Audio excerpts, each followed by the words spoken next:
नमस्ते स्टूडेंट्स, मैं किम दिव्या आप सभी का बहुत बहुत स्वागत करती हूँ हमारे यूट्यूब चैनल विद्यापीठ ग्रेजुएशन क्लासेस में, जिसमें हमारा आज का टॉपिक है important question for the exam, जिसमें हम लेकर के आ रहे हैं बीए फर्स्ट ईयर का मनोविज्ञान पेपर फर्स्ट, जिसका नाम है मनोवैज्ञानिक प्रक्रियाओं के मूलाधार। और हम स्टार्ट कर रहे हैं यूनिट 3 का, जिसमें टॉपिक है स्मृति की प्रकृति एवं प्रकार, अर्थात स्मृति क्या होती है और इसके सम इम्पोर्टेंट परिभाषाएं, और उसके बाद में ये कितने प्रकार की होती है। तो आज हम यही डिस्कस करेंगे। So let's start the topic. तो जो स्मृति होती है वो एक मानसिक प्रक्रिया है, अर्थात जो हमारी अनुभूतियां होती हैं वो भूतकाल की मतलब सेंस ये है कि भूतकाल की अनुभूतियां, उनको यदि हम वर्तमान स्थिति में चेतना के रूप में लेकर के आते हैं तो इसके मध्य जो क्रिया होती है वह स्मरण की प्रक्रिया कहलाती है। मानव की मानसिक प्रक्रियाएं जटिल परिस्थितियों के अधिगम में बहुत सहायक होती हैं। ये जो मानसिक प्रक्रियाएं हैं ये संवेदनाएं हो सकती हैं, प्रत्यक्षीकरण हो सकती हैं, चिंतन हो सकती हैं या फिर कल्पना हो सकती हैं। ठीक है, तो जो सीखने के बाद स्मरण के रूप में मानी जाती है वही स्मृति कहलाती है। अर्थात जो कुछ भी हम सीखते हैं और हम उसे याद रखते हैं और जब हमें ज़रूरत पड़ती है तो हम उसका यूज़ करते हैं, वो हम दोबारा रिपीट करते हैं अपने माइंड में, तो ये जो प्रक्रिया होती है वही स्मृति की प्रक्रिया कहलाती है। या फिर दूसरे शब्दों में आप कह सकते हैं पूर्वानुभूति अनुभवों अथवा घटनाओं को पुनः वर्तमान चेतना में लाने की क्रिया को स्मरण कहते हैं। मनोवैज्ञानिक मैकडूगल ने कहा है, स्मृति भूतकाल की घटनाओं का वर्णन है जो वह यह पहचानती है कि वे अपने ही गत अनुभव हैं। वुडवर्थ का इसके मामले में कहना है, अर्जित अनुभव के सीधे उपयोग को स्मृति कहते हैं। अब हम ये जानेंगे कि स्मरण को अर्थात स्मृति को निर्धारित करने वाले कौन कौन से कारक होते हैं, अर्थात हमें स्मृति को जागृत करने के लिए किन किन कारणों की आवश्यकता पड़ती है।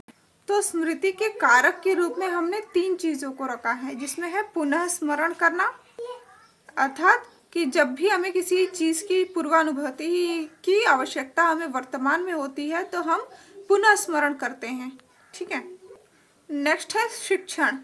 तो शिक्षण अर्थात जब भी हम एजुकेशन ले रहे होते हैं, ठीक है, तो हम जो भी मतलब टाइम टू टाइम जब भी हम एग्जाम में लिखने बैठते हैं तो वो हमारी पुरानी स्मृति ही होती है, जो कि हम एग्जाम के पेपर में एग्जाम में लिखते हैं या फिर अपने जो भी टीचर्स हमसे पूछें तो हम उनको बताते हैं। So it's all depends on your past learning. Next है धारणा, अर्थात जब भी धारणा का अर्थ होता है कि हम किसी के प्रति हम कुछ विचार बना लेते हैं, फिर वो हमारे समय हो सकते हैं या नॉर्मली व्यक्ति हो सकता है। ठीक है, तो जब भी हम उस व्यक्ति को देखते हैं तो उसके गुण अवगुण जो कुछ भी होते हैं तो वो हम हमारी चेतना में फिर से आ जाते हैं कि फलां व्यक्ति ने ऐसा कुछ करा था। तो ये जो कारण ये एक बहुत ही इम्पोर्टेंट कारण है, तो इसलिए धारणा को भी हमने कारक के रूप में रखा हुआ है। और नेक्स्ट जो है वो है पहचान, अर्थात अगर हमें किसी चीज को पहचानना है तो उसके लिए भी हमें क्या जरूरी पड़ेगा, हमारे स्मृति की, अर्थात हमारे पूर्वानुभूति की, कि हमने अगर उस चीज को पहले से देखा हुआ है तो और दोबारा बहुत टाइम बाद अगर हम उस चीज को देख लें तो हमें ये याद पड़ जाता है कि इसके ये सारी चीजें, ये क्वालिटीज हैं, ये डिसक्वालिटीज हैं। ओके, तो ये सारी चीजें हम रिकॉग्नाइजेशन के अंदर में करते हैं। तो अभी जो हमने 4 फैक्टर्स बताए हैं आपको, इसके कारक के अर्थात स्मृति के कारक में 4 फैक्टर्स जो बताए हैं, अब उसको हम थोड़ा डीपली जानेंगे कि हमारे इसे मतलब साइंटिफिक रीज़न क्या है, साइकोलॉजिकल रीज़न क्या है। तो पुनः स्मरण में क्या होता है कि अचेतन मन में जुड़े हुए भूतकालिक अनुभवों या घटनाओं को निष्क्रिय एवं अचेतन की अवस्था से चेतन की अवस्था में लाने की प्रक्रिया पुनः स्मरण कहलाती है। पुनः स्मरण को 4 प्रकार में रख सकते हैं। पहला है प्रयासित पुनः स्मरण, अर्थात जिसमें हम प्रयास करते हैं पूर्वानुभूतियों को वापस चेतना में लाने के लिए वर्तमान स्थिति में। तो ये है प्रयासित, अर्थात जब हम पूर्व अनुभव को प्रयास पूर्वक याद करते हैं तो वह प्रयासित पुनः स्मरण कहलाता है। नेक्स्ट है जो स्वयमेव पुनः स्मरण, अर्थात जब किसी पूर्व अनुभव या घटना को बिना प्रयास के नई चेतना में लाते हैं तो ये जो प्रक्रिया होती है वह स्वयमेव पुनः स्मरण की प्रक्रिया कहलाती है। अब जो नेक्स्ट है प्रत्यक्ष पुनः स्मरण, अर्थात जब हमारे पूर्वानुभव किसी आधार के हमारे सामने प्रत्यक्ष रूप से आ जाते हैं तो वह प्रत्यक्ष पुनः स्मरण कहलाता है। अब जो नेक्स्ट है वो है अप्रत्यक्ष पुनः स्मरण, जिसका मतलब है कि जैसे कोई भी बीती हुई बात होती है तो उसकी याद और उससे संबंधित अन्य बातों की यदि याद स्वयमेव ही आ जाए, अर्थात अपने आप ही आ जाए, तो उसे अप्रत्यक्ष पुनः स्मरण कहते हैं। अब जो हमारा नेक्स्ट कारक था वो था शिक्षण। ठीक है, तो बिना किसी वस्तु या कार्य के शिक्षण के हम उस वस्तु का स्मरण नहीं रख सकते हैं। इसलिए जो सीखना होता है या जो शिक्षण होता है उसको ग्रहण करने के लिए, शिक्षण देने के लिए स्मृति की आवश्यकता होती है। तो जब हम किसी चीज को बार बार दोहराते हैं तो उसकी गहरी छाप हमारे दिमाग पर पड़ती है और ये जो छाप होती है वो स्थिर हो जाती है और यही छाप बाद में जब बहुत समय के बाद में हमें याद आती है तो या फिर हम याद कर लेते हैं, तो इसीलिए शिक्षण जो है वो स्मृति के लिए अति आवश्यक है। नेक्स्ट है धारणा, जिसको हम रिटेंशन कहते हैं, जिसका अर्थ है कि जब जीव किसी चीज को बार बार सीखता है तो उसके मानसिक संस्कार हमारे मस्तिष्क में अचेतन अवस्था में अंकित हो जाते हैं। इस प्रकार मानसिक संस्कार के रूप में अनुभवों को धारणा कहते हैं। अर्थात जब तक हम किसी चीज के ऊपर में धारणा नहीं रखेंगे तो हमारी स्मृति अर्थात वो स्मृति नहीं हो पाएगी। अर्थात जैसे वर्तमान समय में हम किसी के प्रति धारणा रखते हैं और इन फ्यूचर जा करके वो चीजें हमें फिर से याद आ जाती हैं और यही धारणा हमारी क्या हो जाती है, फ्यूचर के टाइम में स्मृति बन जाती है। नेक्स्ट एंड 4 नंबर जो है उसका ना है पहचान, अर्थात रिकॉग्निशन। तो ये क्या होता है, जैसे पहचान के कारण ही स्मृति को पूर्णता प्रदान करता है। ठीक है, पहचान ही है वो कारण जो स्मृति को पूर्णता प्रदान करता है। पहचान से अभिप्राय परिचय की चेतना से है और ये भूतकाल से लेकर के वर्तमान काल तक के काल पर आधारित है। जैसे हम कई बार किसी व्यक्ति को पहली बार मिलने पर पहचान नहीं पाते हैं, बट धीरे धीरे उसके संबंध में सभी बातें, उसकी भूतपूर्व आकृति आदि स्पष्ट होने लगती है और फिर बाद में हम उसे पहचान पाते हैं और ऐसे हमें पता चलता है कि पूर्व प्राप्त अनुभवों से हमारा संबंध हो जाता है। अच्छा, अब जो ये स्मृति है ये गुड क्वालिटीज है अकॉर्डिंग टू साइकोलॉजी, और किसमें, मानव में या किसी भी प्रकार के जीव में। तो अब हम जानेंगे कि अच्छी स्मृति क्या होती है, क्योंकि आप मार्केट में भी देखते होंगे कि स्मृति को बढ़ाने के लिए प्लांट का बहुत सारी मेडिसिन भी बनाई गई हैं। ठीक है, तो क्या है ये अच्छी स्मृति और एक इंसान के अंदर में क्यों होना चाहिए, तो जानेंगे अच्छी स्मृति के लक्षण क्या होते हैं। तो इसमें नंबर 1 पे रखा हुआ है शीघ्र याद करना, अर्थात जिसको कि जल्दी याद हो जाता है। जैसे कितने लोग होते हैं कि एक बार पढ़ा और उसको याद हो गया।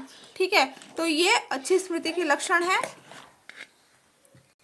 फिर जो नेक्स्ट है वो है धारणा की स्थिति। तो जब कोई चीजें हमें याद हो जाती हैं तो उसके बाद में नंबर आता है उसके अंतरण की, अर्थात हम उसको मन ही मन कितना याद करते हैं। तो जिस व्यक्ति में किसी बात को याद रखने की क्षमता ज्यादा होती है तो उसकी स्मृति को अच्छा मानते हैं। तीसरी बात है कि अनावश्यक बातों की विस्मृति, अर्थात एक होता है स्मृति, इट्स अ गुड क्वालिटी, और विस्मृति इज अ बैड, मतलब कि अपने अपने जगह पर ये अच्छी भी चीज है, अच्छी भी तरीके हैं, अच्छी क्वालिटीज हैं, और अपनी जगह पर ये विस्मृति मतलब बुरी चीजें हैं। तो इसमें इम्पोर्टेंट ये है कि यदि किसी व्यक्ति को उसके जीवन की प्रत्येक दुखद घटनाएं याद आती रहे तो उसकी स्मृति खराब हो जाती है। तो एक अच्छे व्यक्ति की अच्छी स्मृति के लिए यह भी आवश्यक है कि जो भी उसकी दुखद घटनाएं हैं या अनावश्यक एवं बेकार की बातें हैं वो उसे जल्द से जल्द भूल जाए। अगर वो जल्द से जल्द भूल जाता है तो भी हम कह सकते हैं कि उसकी स्मृति अच्छी स्मृति कहलाती है। ठीक है, क्या होता है कि स्मृति मतलब स्मृति को अच्छा बनाए रखने के लिए हम जो प्रेजेंट में काम कर रहे होते हैं उसके ऊपर में हमारा 100% फोकस होना चाहिए। तभी क्या है कि हम जो भी चीजें ऑब्जर्व कर रहे हैं, जो भी चीजें सीख रहे हैं, ठीक है, तो वो हम उसको लाइफ टाइम तक अपने माइंड में स्मृति के तरीके से रख सकते हैं। बट अगर हम किसी दुखद घटनाओं में अगर उलझे रहेंगे, ठीक है, और तो क्या होगा कि हम वर्तमान की स्थिति में कोई कार्य तो अवश्य ही कर रहे होते हैं, बट उस दुखद घटनाओं के कारण हमें उस कार्य में बाधा उत्पन्न भी होती है, और जो भी चीजें हम ऑब्जर्व करते हैं उसके लिए हम अपना 100% नहीं दे पाते हैं। ठीक है, और अब हम जानेंगे स्मृति के नियम, अर्थात जैसे लोग बोलते हैं कि हम अपनी स्मृति को अच्छा कैसे बनाएं, तो अगर ये सारे नियम को अगर फॉलो करेंगे तो आपकी स्मृति डेफिनेटली अच्छी हो सकती है। ये एक ना ये कोई मेडिसिन नहीं है और ना ही ये कोई विशेष प्रकार की घुट्टी है। It's a method of a good memory. ठीक है, तो स्मृति की कुछ ऐसी विधियां हैं, ऐसे नियम हैं जिनके द्वारा सीखे हुए बातों का स्थायित्व उनके मस्तिष्क में अधिक समय तक रहता है, और जब वे बातें अचेतन मन से चेतना में आती हैं तो अधिक साफ होती हैं और पहचान में आ जाती हैं। तो इस तरह के जो नियम है वो हम आगे बताएंगे, जिसमें पहला नियम है प्रसक्ति का नियम। तो इस नियम के अनुसार सीखे हुए अनुभव बिना प्रयास के शीघ्र आ जाते हैं, क्योंकि वे स्पष्टतः अनुभव प्राप्त करने के बाद अचेतन में अर्थ उत्तेजना के रूप में बने रहते हैं, और प्रसक्ति के कारण व्यक्ति के चरित्र में स्थायित्व आ जाता है। अर्थात जो कुछ भी वह सीख रहा होता है वर्तमान की परिस्थितियों से, उसमें स्थायित्व आ जाता है, और इस नियम का व्यक्ति के जीवन में बहुत महत्व है। एंड नेक्स्ट है आदत का नियम। तो यदि कोई चीज़ें हमारी आदत होती हैं, या फिर कह सकते हैं किसी जो चीज़ें हमें अच्छी लगती हैं, जिसमें हम ज़्यादा रुचि लेते हैं, तो उस क्रिया को हम बार बार करना चाहते हैं, और बार बार करने के कारण वो चीज़ें हमारी आदत बन जाती हैं, और इसके फलस्वरूप समय पाने पर पुनः याद भी आ जाती हैं। इसके लिए व्यक्ति के मन की सक्रियता की आवश्यकता नहीं होती, बल्कि वे अपने आप ही याद आ जाती हैं। अब तीसरा बात करते हैं कि तीसरा क्या रखा है, विचार साहचर्य का नियम। अर्थात यदि हम अपने जो भी कुछ हमने सीखा हुआ है वर्तमान की परिस्थितियों से या फिर भूतकाल की परिस्थितियों से, जो कुछ भी हमने सीखा हुआ है उसे वर्तमान में या भविष्य में यदि हम विचारों का आदान प्रदान करते हैं, अर्थात विचारों के मध्य हम साहचर्य स्थापित करते हैं, तो उससे क्या होगा कि हमारी स्मृति जो है वो अच्छी हो जाएगी। और जो चौथा है वह है क्रमिक रुचि का नियम। तो रुचि पर आधारित संस्कार जो मनुष्य के मन को घेरे रहते हैं या मनुष्य के मन में अंकित होते हैं, उनमें आपस में एक घनिष्ठ संबंध होता है, और इसी कारण शिक्षा में रुचि रखने वाले बालक के सामने शिक्षालय के शब्द ही आते हैं और उसे अपनी शिक्षा की याद आ जाती है। तो ये था स्मृति के नियम, और अब हम जानेंगे स्मृति के प्रकार। तो स्मृति जो होती है वो 12 प्रकार की होती है, जिसमें पहला है स्थायी स्मृति, दूसरा है तात्कालिक स्मृति, तीसरा है निष्क्रिय स्मृति, चौथा है सक्रिय स्मृति, पांचवा है व्यक्तिगत स्मृति, छठवां है व्यक्तिगत स्मृति, अव्यक्तिगत स्मृति, और सातवां यांत्रिक स्मृति, आठवां तार्किक स्मृति, नौवां मनोवैज्ञानिक या सत्य स्मृति, 10वां इंद्रिय अनुभव स्मृति, और 11वां होगा शारीरिक स्मृति, और 12वां आदत स्मृति। तो हम जानेंगे पहले स्थायी स्मृति क्या होती है। तो ऐसी प्रकार की स्मृतियां जो मन में स्थायी रूप से टिक जाती हैं, स्थायी हो जाती हैं, और इस कंडीशन में होती हैं, ऐसी दशा में होती हैं कि उन्हें हम दोबारा से याद कर सकते हैं। नेक्स्ट है तात्कालिक स्मृति। तात्कालिक स्मृति के अंदर हमने रखा हुआ है ये स्मृतियां प्रायः ज्यादा समय पर रखने के लिए या ज्यादा समय बीतने पर भूल जाया करती हैं। इसमें किसी विषय को सुनकर तुरंत ही मतलब विषय को सुन करके याद करके और तुरंत ही बताया जा सके, ये होती है तात्कालिक स्मृति। जैसे एक गेम भी होता है ना कि सपोज बहुत सारी टीम है और किसी एक जो टीम का हेड है उसने कुछ कहा, और वो फिर कहता है, टीम का हेड कहता है कि अब बारी बारी से सारे लोग इस चीज को बोल करके सुनाओ कि मैंने अभी अभी रिसेंटली क्या कहा है। ठीक है, तो ये चेक आउट होता है कि आपने कितने ध्यान से उसको ऑब्जर्व किया, उसको सुना, और उसके बाद में उसका मतलब कितना अपने माइंड में स्मृति के अंदर में मतलब स्मृति उस चीज को बना लिया। ठीक है, अर्थात मेमोरी में कितना कन्वर्ट हो पाया है जो रिसेंटली बात कही हुई है, और कितने टाइम तक रहता है, ये जस्ट फ्यू सेकंड के लिए ये बातें होती हैं। जैसे एज फॉर एग्जाम्पल वो जो अभी सॉन्ग है चंदू की चाचा ने चंदू की चाची को, ठीक है, तो इसी को एक बार इंसान बोल करके फिर नेक्स्ट बोलता है कि अब सामने तुम बोलो ये चीजें। ठीक है, तो ये तात्कालिक स्मृति को जानने का तरीका है एक। नेक्स्ट है निष्क्रिय स्मृति। तो वे स्मृतियां जो बिना किसी प्रयास के ही याद हो जाती हैं, निष्क्रिय स्मृति के अंतर्गत आती हैं। तो जैसे हम किसी नींबू को देखें तो हमें उसकी खटास याद आ ही जाती है। ठीक है, और उसके बाद में या फिर आप कोई वीडियो या फिर कुछ और टीवी पे कुछ देख रहे हो तो भी जो झट से आप अपनी स्टोरी को उस सामने जो आप देख रहे हो उस स्टोरी के साथ में तुरंत के तुरंत मैच करने लग जाते हो, वो भी निष्क्रिय स्मृति के अंतर्गत आती है। नेक्स्ट है व्यक्तिगत स्मृति। व्यक्तिगत स्मृति किसको कहते हैं?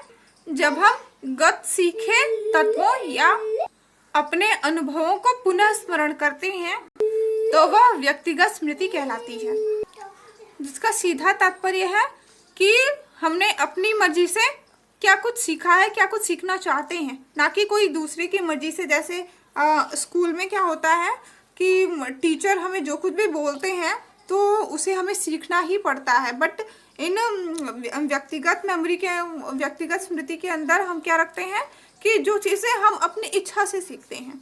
ठीक है, तो ये व्यक्तिगत स्मृति के अंतर्गत आती है।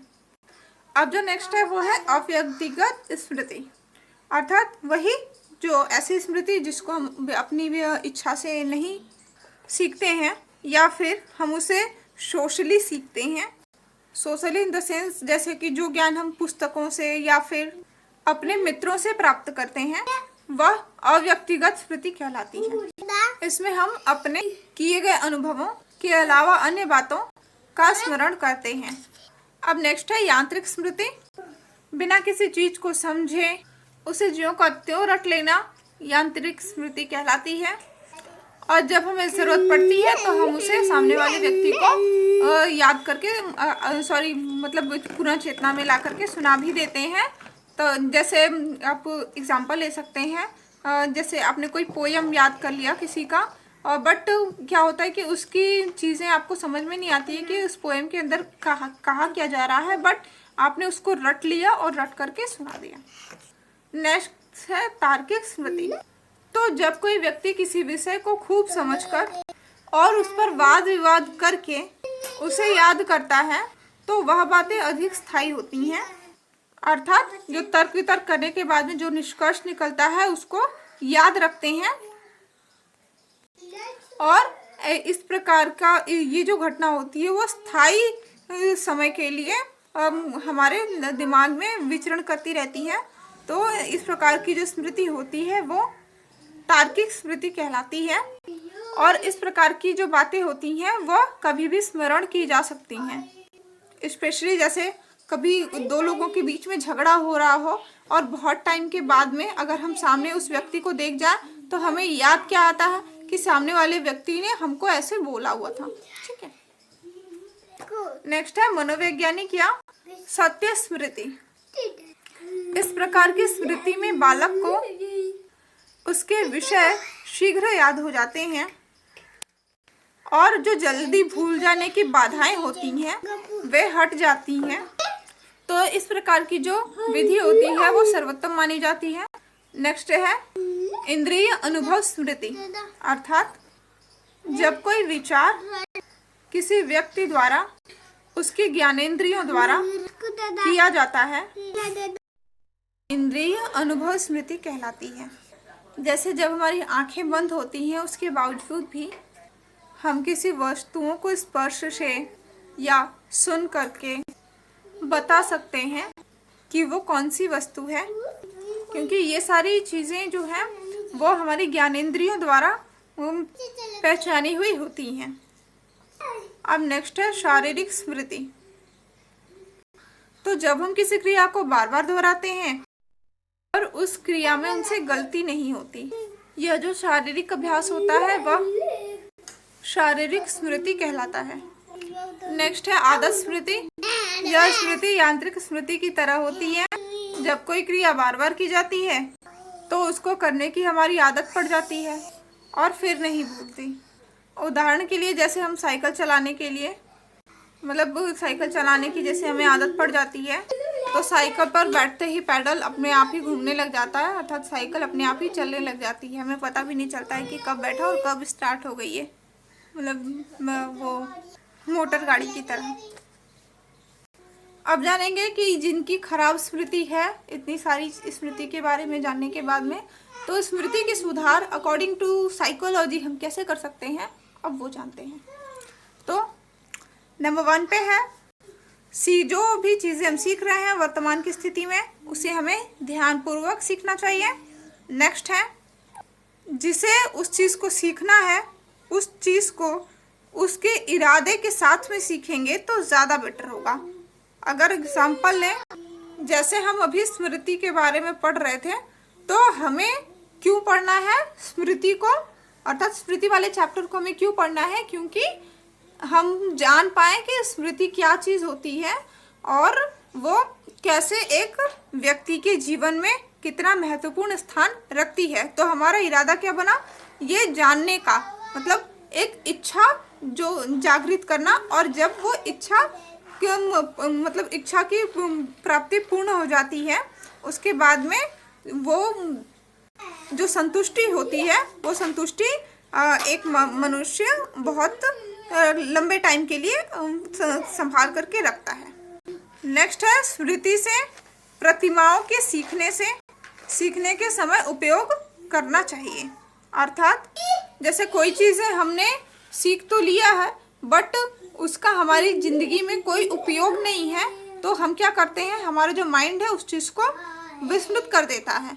ठीक है, तो अगर वो आपकी ज़िंदगी के लिए इम्पोर्टेंट नहीं है बट ज़िंदगी को सुचारू रूप से चलाने के लिए अगर इम्पोर्टेंट है तो उसको आपको एक अलग तरीके का रूप दे करके, अर्थात एक इम्पोर्टेंस अपने लिए अपने अंदर में पैदा करना पड़ेगा, और तब जा करके वो क्या होगा, वो स्मृति टिकाऊ बन सकती है। नेक्स्ट है साहचर्य नियम का ध्यान देना चाहिए। अर्थात हमने पढ़ा था लास्ट में विचार साहचर्य नियम, जिसका मतलब है कि विचारों का आदान प्रदान यदि हम करते रहेंगे, जैसे कि अभी हम जो टॉपिक पढ़ रहे हैं, या फिर हम जो टॉपिक, कोई ऐसा टॉपिक होता है कि जो हमें अच्छा नहीं लगता है, बट चूंकि हमें सामने वाले को पढ़ाना है, ठीक है, सामने वाले को ये चीज़ कम्प्लीटली उसके दिमाग में भर देना है, तो इसके लिए क्या करते हैं हम कि उसको मन लगा करके पढ़ते हैं, और ताकि हम सामने वाले को, अर्थात हमारे पास में एक उद्देश्य होता है, ठीक है। तो जब हम विचारों का आदान प्रदान करते हैं तो इससे क्या होती है कि हमारी जो स्मृति होती है वो अच्छी स्मृति बनने के लिए अग्रसित होती है। नेक्स्ट जो है वो लय के प्रयोग से धारणा में वृद्धि होती है, अर्थात यदि हम किसी चीज़ को मन लगा करके करें तो वो हमारी स्मृति में धारणा के रूप में विराजमान हो जाती है।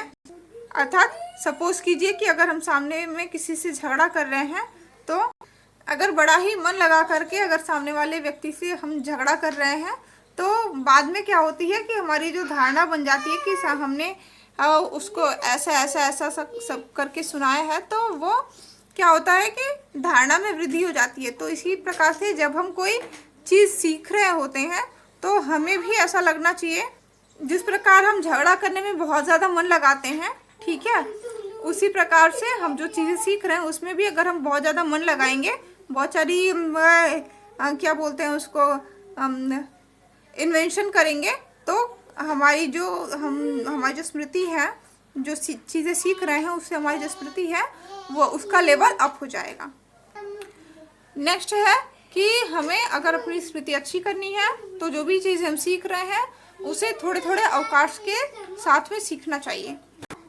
जैसे आप स्कूल में ले लेते हैं कि स्कूल में क्या होता है कि एक ही दिन में पूरा चैप्टर नहीं पढ़ा दिया जाता है, या फिर जो जितनी भी सारी मतलब टाइम टेबल रूटीन्स होते हैं, आई मीन पीरियड्स होते हैं, तो हर पीरियड में जैसे कभी मैथ हो गया, 40 मिनट के लिए मैथ हो गया, फिर साइंस हो गया, फिर हिंदी हो गया, फिर इंग्लिश हो गया, ठीक है। तो क्या होता है कि अब एक ही दिन में पूरा दिन हम सिर्फ मैथ नहीं पढ़ लेते हैं, ठीक है, नेक्स्ट क्या पढ़ते हैं, साइंस पढ़ते हैं। तो यही चीज़ कहा जा रहा है कि अगर आप थोड़ा थोड़ा, क्योंकि मैथ के अगर 40 मिनट में अगर हम पढ़ेंगे तो थोड़ा सा चीज़ ही पढ़ेंगे, बट अगर हम पूरे दिन वही चीज़ें पढ़ते रहें, मैथ को पढ़ते रहें, तो मन भी इससे बोर हो जाएगा, और जब मन ही काम नहीं करेगा तो हम चीज़ें भी सीख नहीं पाएंगे। तो इसीलिए कहा जा रहा है कि थोड़े थोड़े अवकाश की सहायता से जो भी आप सीख रहे हैं उसे सीखना चाहिए, और ना कि जो आप सीख रहे हैं उसे रटने की सहायता से सीखना चाहिए। नेक्स्ट कहते हैं कि यदि सीखने की क्रिया मन ही मन की जाए तो सीखने में भी और धारणा में भी सहायता मिलती है। जैसे अभी जो टॉपिक हम स्मृति पढ़ रहे हैं, तो स्मृति में यदि हम मन ही मन इस चैप्टर को अपनी लाइफ से अगर रिलेट करते हैं तो ये क्या पड़ेगा, इसका प्रभाव क्या पड़ेगा, स्मृति का चैप्टर हमें अच्छे से समझ आ जाएगा, और नेक्स्ट स्मृति क्या होती है इसके बारे में हमें हमारे दिमाग में एक धारणा, एक प्रतिबिंब बन जाएगा। नेक्स्ट है कि जब भी आप कुछ सीखते हैं तो उसके बाद में आप विश्राम जरूर कीजिए, और वो विश्राम कोई नींद लेना या फिर कुछ और नहीं होता है, अर्थात आप उसका मनन कीजिए। जो आपने सीखा है उस चीज़ का आप अपने दिमाग में कुछ टाइम के लिए मनन कीजिए। मनन करने के बाद में वो चीज़, जो भी चीज़ें आपने सीखा हुआ है उसे आप लाइफ टाइम तक के लिए याद रख सकते हैं। अब क्या है नेक्स्ट और इम्पॉर्टेंट चीज़ है जो हमारी स्मृति को बहुत ही अच्छा बनाए रख सकता है, अर्थात जो कुछ भी हम सीख रहे हैं हमें उस चीज़ को डिवाइड करके सीखना चाहिए कि आज के दिन में इतना सीखूंगा, कल के दिन में मैं उतना सीखूंगा, ठीक है, नेक्स्ट डे इतना सीखूंगा, और इतने टाइम में मेरा ये टॉपिक कंप्लीट हो जाएगा। तो अध्ययन को विभाजित करके उसका संपूर्ण अध्ययन करना चाहिए। तो स्टूडेंट्स, आज ये हमारा था स्मृति का चैप्टर, अधिगम के नैमित्तिक अनुबंधन का सिद्धांत। तो आज के लिए इतना ही, धन्यवाद।